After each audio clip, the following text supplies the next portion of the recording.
Hai, dengan aku Yani. Kali ini aku masih kembali dengan tema yang sama, yaitu kos-kosan. Kabar duka kali ini berasal dari kota Ternate, Maluku Utara, di mana seorang wanita tewas usai melahirkan bayi kembar di indekos. Kejadian ini tepatnya terjadi di hari Natal, yaitu pada Senin tanggal 25 Desember. Warga Kelurahan Akihuda, Kota Ternate, Maluku Utara dihebohkan dengan penemuan sebuah jenazah perempuan di indekosnya dan ditemukan juga di sampingnya yaitu dua bayi kembar dalam keadaan selamat atau mereka masih hidup, sedangkan ibunya sudah tewas. Si korban ini tewas usai melahirkan bayi kembarnya. Dia melahirkan dalam keadaan sendiri. Jadi tidak ada teman, tidak ada keluarga ataupun pacarnya ya. Jadi dia benar-benar melahirkan bayi kembarnya ini seorang diri. Karena ini adalah ngokos, jadi mungkin tetangga sekitaran kos-kosannya juga tidak mendengar atau misalnya melihat sesuatu yang mencurigakan. Jadi benar-benar tidak ada yang tahu. Beliau melahirkan sampai meninggal pun tidak ada yang tahu. Karena pada saat ditemukan, si ibu ini sudah tidak bernyawa, namun kedua bayi kembar tersebut masih hidup ya. Ibu dari bayi kembar ini ternyata adalah seorang mahasiswa yang masih berusia 20 tahun. Beliau berkuliah di salah satu universitas yang ada di kota Ternate, Maluku Utara. Kedua teman dari si korban ini mendapatkan kabar di pukul 01.20 waktu Indonesia Timur. Setelah mendapatkan kabar tersebut, mereka berdua pun mengajak teman lainnya, mereka bergegas pergi ke kosan si korban. Ketika teman-temannya sampai di kosan korban dalam keadaan sudah tidak bernyawa dan tergeletak di tempat tidur di kamar kosnya beserta dua bayi kembar yang ada di sampingnya, namun kedua bayi ini masih selamat ya. Jadi teman-temannya ini kemudian segera membawa bayi kembar itu dievakuasi ke rumah sakit lalu melaporkan kasus ini ke pihak kepolisian. Pada pukul 03.00 waktu Indonesia Timur, pihak kepolisian pun langsung segera ke TKP tempat terjadi kejadian itu ya. Kemudian mereka langsung melakukan visum luar. Ya, polisi pun cepat tanggap ya, langsung diselidiki kasus tersebut. Ya, ini terjadi karena sebuah kesengajaan atau seperti apa, polisi pun langsung segera melakukan penyelidikan. Pada pukul 04.45 waktu Indonesia Timur, polisi pun menyerahkan jenazah korban ke pihak keluarga setelah selesai melakukan visum ya. Dan jenazah korban pun dibawa kembali ke kampung halamannya untuk dimakamkan di kampung halamannya oleh pihak keluarga.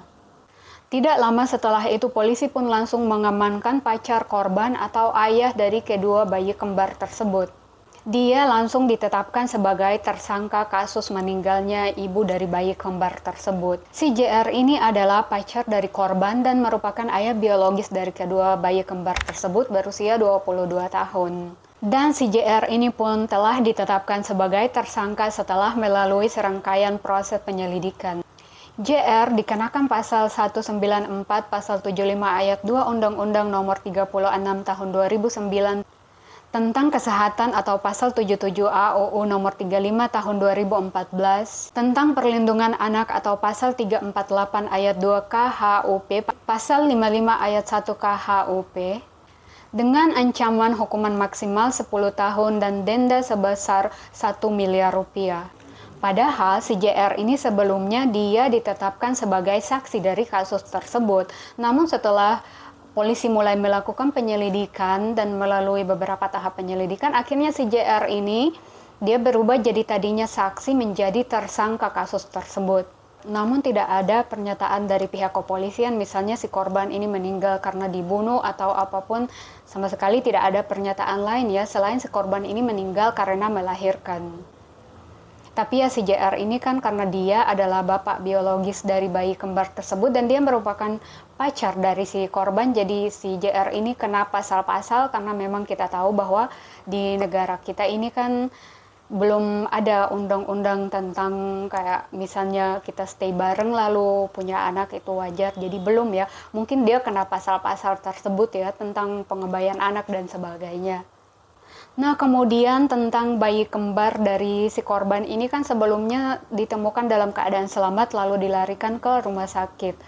Namun setelah aku cari-cari info itu dari TikTok, ada beberapa netizen yang memang tinggal di sana dan dekat dengan beliau itu mengatakan bahwa bayi tersebut memang dievakuasi dan dilarikan ke rumah sakit Namun sayangnya bayi-bayi tersebut tidak bisa bertahan dan dinyatakan bahwa bayi-bayi tersebut sudah meninggal dan menyusul ibunya. Ya sangat disayangkan ya, tapi mau gimana lagi, kehidupan dan kematian itu kan bukan di tangan kita ya. Tadinya aku juga berpikir bahwa bayi-bayinya itu selamat ya, berharap juga demikian. Namun setelah aku scroll dan cari info, katanya bayi tersebut memang dilarikan ke rumah sakit dalam keadaan selamat, namun bayi-bayi kembar tersebut tidak dapat bertahan hidup. Lalu mereka pun pergi ke surga ya bersama ibunya. Ya semoga keluarga diberikan ketabahan dan ibu maupun anak-anaknya ditempatkan di surganya Tuhan ya. Amin. Jadi ya memang kehidupan di kos-kosan seperti itu ya. Kadang ada kos-kosan yang memang benar-benar kayak saling peduli sesama tetangga. Ada juga kos-kosan yang memang penghuni kosnya itu benar-benar kayak tidak saling peduli sesama tetangga ya. Bukan tidak peduli, tapi kayak mereka tidak mau mengurusi kehidupan orang lain dan fokus dengan kehidupan sendiri-sendiri ya, seperti itu. Dan buat kalian yang punya anak-anak yang memang sedang kuliah atau di rantau ya, sebaiknya kalian itu bisa mengontrol atau minimal tanyakanlah kabar mereka.